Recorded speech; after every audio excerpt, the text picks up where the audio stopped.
How to quit using OxyContin. I'd say there's three separate ways to do this. One is cold turkey, which is the least likely successful way of doing it, and it'll precipitate withdrawal very quickly, and it's just a matter of time until the user experiences some sort of stress or discomfort, and a relapse will be imminent.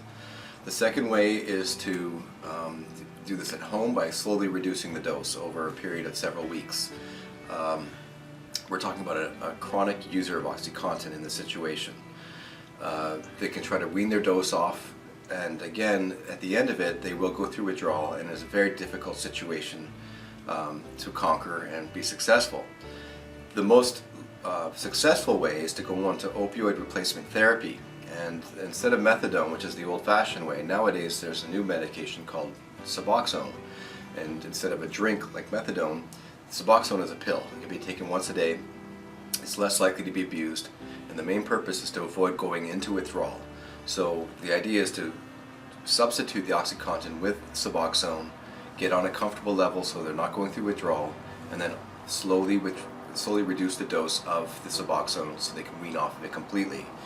That situation, the final one, is mediated through a physician. That's the best way to do it, to let them know what's going on, to be open and honest, and to let them know if there's any issues going on. The family can also notify the physician too. This is short term. The long term, though, is to get involved in a program that's life changing, whether it's rehab or going to meetings or both, like 12-step meetings. It's important to change the lifestyle associated with the drug use. Abstaining and quitting is one thing, but changing the lifestyle so a person, when they go through stress, they don't rely on the drugs as a crutch, that's another. And there's more to it as well. There's using certain tools, how to avoid stress, how to deal well with anxiety and problems in life, how to avoid certain people, how to meditate, be mindful of yourself and others. This is what rehab teaches people. So quitting is not just a matter of abstaining from the drug or weaning off of it, it involves lifestyle changes.